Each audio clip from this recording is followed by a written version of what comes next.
communities that we're involved in. So my job was to build out chapters. So Casey over in Beijing, she established an office. We had to build up our staff a little bit. That's where we brought on Zhang Sheng and a director of operations who was Vic Sweeney. He's no longer with us, but was really helpful for the first year of our operations. Then we really grew through volunteers. Penn International Business volunteers came over for a month and worked with us. Harvard Consulting Group right now is doing a project with us for an online social media, how we grow online. And then various individual volunteers who have been really helping our organization. Legally, we got tons of sponsors. It's the only way we were able to get our 501c3. We also had to establish an LLC in order to get, in China, they don't recognize a 501c3 nonprofit status. So in order to get a representative office, you also have to become a corporation.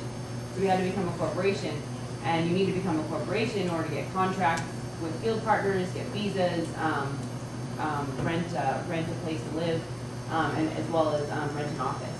And so we had many lawyers that have helped us out on a project-by-project basis. Financially, we had to establish bank accounts in China. We also, I think one of the hardest things was deciding on a salary, because if your salary is too high, then you drain your operational costs. And if it's too low, you don't get quality people working for organizations. So we really had to see what else was out there and decide what's your salary. And then what are the benefits you offer a person from the US in China, working in China. And then what do you offer Chinese people living in China? What are the benefits? And we had to figure out all that stuff. Then marketing and PR. We worked with various sponsors to create our PR materials. Khaki Creative Designs created our logo. East West PR was another, they create a lot of our messaging. And then Yummy Porky is actually a local Bay Area organization. They created our video for our website. And then volunteers have really helped create all of our PR materials. So then while Casey was doing all that in Beijing, I was in the United States establishing our Wokai chapters. So how do you establish chapters in cities you don't really know people? So I emailed everyone I knew that I had ever met in my China networks, and I said, hey, we're starting this nonprofit and we want to start chapters, do you want to be a part? Then we also used LinkedIn, Idealist, and other China blog sites to post about Wokai and say what we're trying to do.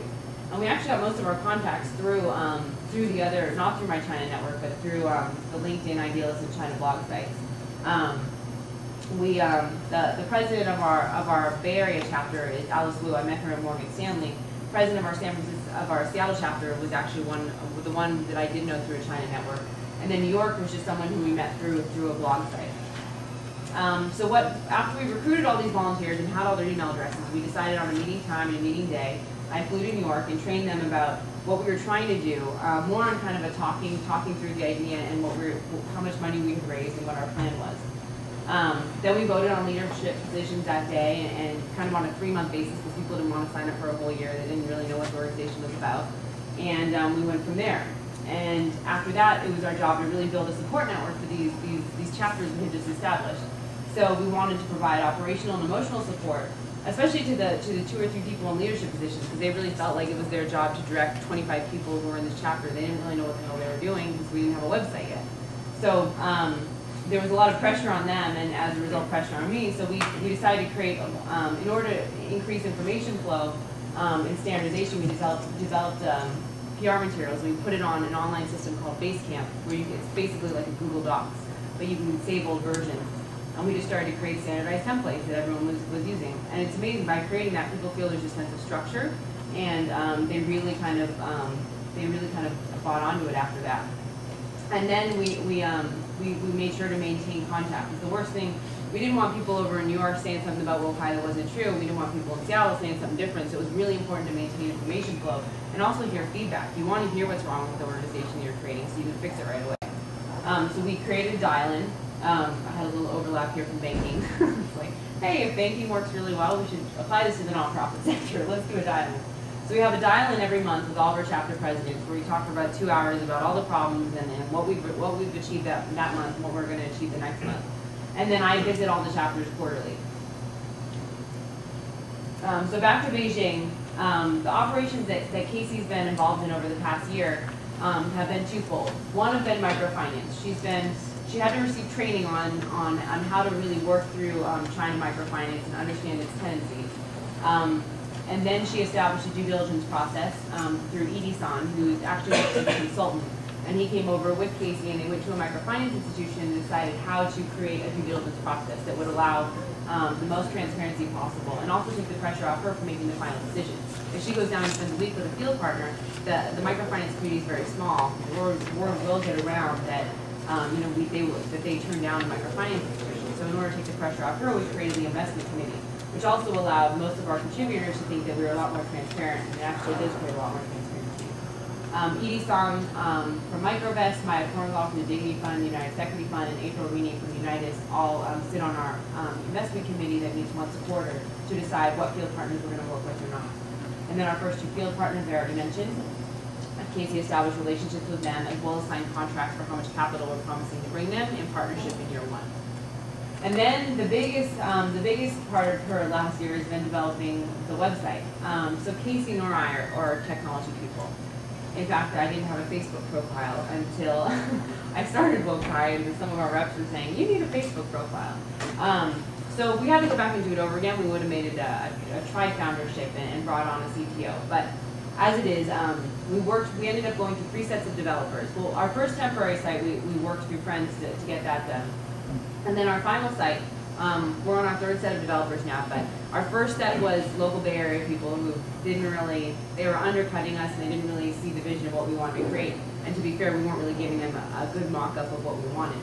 And then our second set of developers was one Russian guy who lived in an apartment, which was also his office in New York, that I would fly to once a month to check on our site. And he ended up making this horrible site that didn't work, and we lost a little bit of money to him, but we pulled the plug and decided not to go forward with him. And then we found our developers in China. We got connected to them through, they developed, the head of Google China, his nonprofit site, they developed that site. And so we worked with them to come up with a good price for both sides where we could develop our site. And so we decided to launch it in 3 phases: our Lend platform, then our Learn platform, then our Connect tab. And with the first one, the Lend tab, launching in November. End of November. So then back to me in the States, the operations that I've been involved in have been really developing our chapter network, getting our chapters involved in networking with the microfinance community and the Chinese community. Because when we launch, we want our chapters to be able to reach out to contacts that they know and say, hey, we want to have a launch event, come to our launch event. And if they didn't do that prior networking, they would be saying, hey, come to a launch event and not knowing anyone to call. And so in order to it took about a year for them to establish those contacts and really grow those relationships. They've also been doing outreach, things like this, panel discussions, talks, event sponsorships, just to subtly get our name out there and let people know that we're around. And then our chapters have really been helpful is in our committee work. So the reason we've gotten so much done in such a short period of time is that we really leverage volunteers. But volunteers working individually never works. I fully believe in groupthink. So that's what we've done with our committees. When we write grants, we have a group of 2 or 3 work on a grant together, usually one person from each chapter.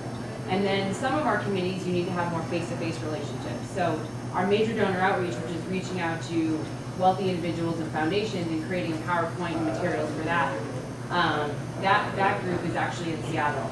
And then our finance committee consists of a couple people from our chapters working on how to establish local bank accounts, because if we have a fundraiser, we need to put money in a bank account. And how does that translate to our chapter in Beijing? Because if we get audited as a 501c3, the last thing we want is for them to pull our nonprofit status because we didn't have legit financials.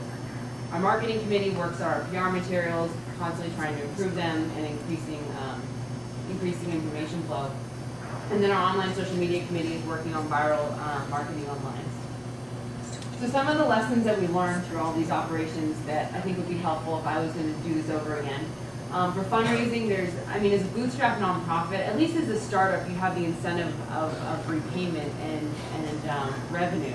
I mean, as a startup nonprofit, you're just asking people to care, and they're never going to get their money back. So it's a little bit more difficult. So it really helps. You're using your personal contacts. People are betting on you. They're not betting on the organization. They love to see skin in the game. People loved it when I had, sold my car. They thought that was the best thing, and they were definitely more incentivized to give after that. And then be direct and be specific. When I used to go and meet with individuals and say, oh, I'm starting this nonprofit and I'd really like it if you could help, that didn't get me anywhere.